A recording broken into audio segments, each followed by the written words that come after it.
கேள்விப்பட்டிருக்கீங்களா? அல் ஹாஜ் முஹம்மது ஸல்லல்லாஹு அலைஹி வஸல்லம் இன்விடேஷன்ல அல் ஹாஜ் என்று போட்டு எழுதுவதற்காக இதை யாருதான் அறிமுகப்படுத்தினோ தெரியாம முதல்ல இந்த ஹாஜிங்கிற பட்டம் அப்படின்னா ஒவ்வொரு நாளும் தொழுற மனுஷர் இருக்கிறார், அவருக்கு அல் முசல்லி தொழுகையாளி என்று போட்டு இன்விடேஷன் அடிக்கும்.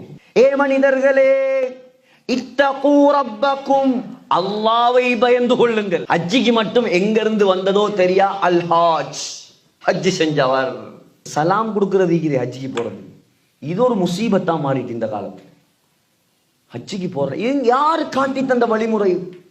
ஒருத்தர் அங்க போறதும் இங்க போறதும், ஹஜ்ஜி அங்க அலைகிறார் இங்க அலைகிறார், அந்த ஊருக்கு போறார் இந்த ஊர். என்ன குடும்பத்துக்கு சொல்றதுக்கு, ரத்த உறவுக்கு சொல்லுங்க, பிரச்சனை இல்லை.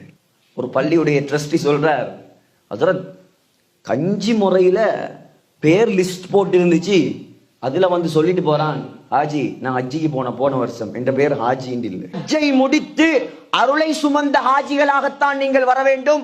ஹஜ்ஜை முடித்து பொருளை சுமந்த ஹாஜிகளாக வரதல்ல. பழைய காப்பெல்லாம் போட்டுட்டு தான் மாமி போறேன், அங்க போய் புதிய காப்பு மாத்துறது. சலாம் கொடுக்கறது ஹஜ்ஜிக்கு போறது இது ஒரு முசீபத்தா மாறிட்டு இந்த காலத்துல. ஹஜ்ஜிக்கு போற யாரு காட்டி தந்த வழிமுறை? ஒருத்தர் அங்க போறதும் இங்க போறதும், ஹஜ்ஜி அங்க அலைகிறார் இங்க அலைகிறார், அந்த ஊருக்கு போறார் இந்த ஊர். என்ன குடும்பத்துக்கு சொல்றதுக்கு, ரத்த உறவுக்கு சொல்லுங்க, பிரச்சனை இல்லை. அங்க போயிட்டு பெரியம்மாட மகளுக்கும் சலாம் கொடுக்கிறார், நான் ஹஜ்ஜிக்கு போறேன், நான் தூக்கி வளர்த்த பொடியன், அவன் ஹஜ்ஜிக்கு போறான், அவன் முசாஃபா செய்ய, அவ கட்டி பிடிச்சி அழ, பச்சை ஹராம் இது, ஹராம் இது. நீங்க முசாஃபா செய்யறங்கிற பேர்ல ஹராம் இது. உங்களுக்கு மகரமான ஒரு பெண்ணுக்கு தான் உங்களுக்கு போயிட்டு பயணம் சொல்லு, மகரமான உறவுகளோட தான் நாங்க தொடர்பு வச்சு கொள்ளலாம். ஹஜ்ஜிக்கு போறது அல்லாஹ்ட திருப்தி அடைகிறதுக்கு. அந்த மாமிட மைனிட தம்பிட மச்சாண்ட மகள்ற இவங்களுக்கெல்லாம் நீங்க போயிட்டு பயணம் சொல்லணுமா? யாரு காட்டி தந்த வழிமுறை இதெல்லாம்? அதான் நான் சொல்றேன், இந்த ஹஜ்ஜுடைய பயணத்துல நீங்க எடுத்து வைக்கக்கூடிய ஒவ்வொரு ஸ்டெப்பையும் யோசிச்சு வைங்க.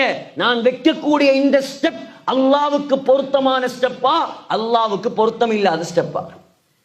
தெரியாட்டி கேளுங்க, உலமாக்கள்கிட்ட கேளுங்க. இவங்களுக்கு போயிட்டு நாங்க பயணம் சொல்லேலுமா, இவங்களை சந்திச்சு முசாஃபா செய்யலுமா? கேட்டு செய்ய. எங்க இருக்கிறாங்க என்ன செய்யறாலும் கேட்டுதான் செய்வான். மார்க்க விஷயத்துல அவங்க நினைச்சதை செய்ய மாட்டாங்க. மார்க்க விஷயத்துல மார்க்கம் என்ன சொல்லுதோ அதை மட்டும்தான் எங்களுக்கு செய்யலாம். அதுலதான் கயிறு இருக்குது, நலவு இருக்குது. நீங்க திரும்பி வரும்போது இந்த நாட்டுடைய தலையெழுத்த மாத்திராக்களா வரும். அரபால கையை ஏந்தி கேட்கிற துவால அல்லாஹ் இங்க உள்ள எல்லா சிக்கலையும் அல்லாஹ் தவிடுபடியாக மாத்தணும். இந்த நியத்துல போகும். ஏ மனிதர்களே, இத்தகூ ரப்பக்கும், அல்லாஹ்வை பயந்து கொள்ளுங்கள். சூரத்துல் ஹஜ் எப்படி ஸ்டார்ட் ஆகுது? யா அய்யுஹன் நாஸ், ஏ மனிதர்களே, இத்தகூ ரப்பக்கும், அல்லாஹ்வை பயந்து கொள்ளுங்கள். அப்ப ஹஜ்ஜாஜியாக ஹஜ்ஜிக்கு போகக்கூடியவர்கிட்ட முதலாவது இருக்க வேண்டியது பணமோ அல்லது வசதியோ அல்ல. அது எல்லாத்துக்கும் முதல் அவரிடம் இருக்க வேண்டியது அல்லாஹ்வுடைய பயம், அல்லாஹ்வுடைய அச்சம். தக்வா இல்லாமல், இறை அச்சம் இல்லாமல், அல்லாஹ்வுடைய பயம் இல்லாமல் ஹஜ்ஜி செய்து எந்த பிரயோஜனமும் கிடைக்காது. அல்லாஹ் அதைத்தான் ரெட் அலர்ட்டாக எச்சரிக்கிறான்.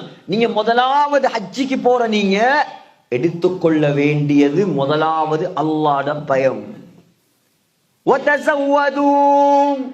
தேவையான பொருட்களை எடுத்துக்கொள்ளுங்கள். உங்களோட கட்டு சாதகத்தை ஹஜ்ஜுக்காக தயார்படுத்திக் கொள்ளுங்கள். ஆனால் நீங்க என்ன பொருட்களை எடுத்துக்கொண்டாலும், என்னதான் லட்சம் லட்சமாக செலவழித்து ஹஜ்ஜுக்குரிய சாமான்களை நீங்கள் வாங்கினாலும், நீங்க இங்க இருந்து ஹஜ்ஜிக்கு கொண்டு போற பொருட்கள்ல ஆக பெஸ்டான பொருள் என்ன தெரியுமா? அல்லாஹ்வுடைய பயம். இது அல்லாஹ் சொல்றான். முதலாவது நாங்க தக்வாதாரியாக மாறும், அல்லாஹ்வுடைய அச்சம் உள்ளவங்களாக மாறும். இது பேருக்காக, புகழுக்காக, ஹாஜிங்கிற பட்டத்துக்காக, மற்றவங்க எங்களை ஹாஜியா இருந்து கூப்பிடணுங்கிறதுக்காக, ஊருலகத்துல கல்யாண கார்டு எழுதும் போது இன்விடேஷன்ல அல் ஹாஜ் என்று போட்டு எழுதுவதற்காக இதை யாருதான் அறிமுகப்படுத்தினோ தெரியாம முதல்ல இந்த ஹாஜிங்கிற பட்டம். இஸ்லாத்துல அப்படியெல்லாம் இல்லைங்க, மார்க்கத்துல அப்படியெல்லாம் இல்லை. அப்படின்னா ஒவ்வொரு நாளும் தொழுற மனுஷர் இருக்கிறார், அவருக்கு அல் முசல்லி தொழுகையாளி என்று போட்டு இன்விடேஷன் அடிக்கும். ஒவ்வொரு நாளும் நோம்பு பிடிக்கிறவங்க இருக்கிறான், ஒவ்வொரு வியாழனும் திங்களும் நோம்பு பிடிக்கிறவங்க இருக்கிறாங்க, அவங்களுக்கு அஸ்ஸாயிம் நோன்பாளி என்று போட்டு இன்விடேஷன் அடிக்கணும். ஜகாத் எனக்கு தெரிந்த எத்தனையோ பேர் கடமையை விட டபுள் மடங்கு கொடுக்கிறவங்க இருக்கிறாங்க. கடமையான தொகையை விட இன்னும் மேலதிகமாக அள்ளி கொட்டுபவர்கள் இருக்கிறார்கள். அப்ப அவங்களுக்கு போடணும் அல் முஸக்கி, ஜகாத் கொடுக்கிறவர்.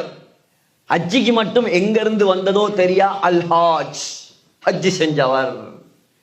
சொல்வது பிரச்சனை அல்ல, ஆனா அந்த நோக்கம் எங்கட ஹஜ்ஜாக மாறிடப்பட.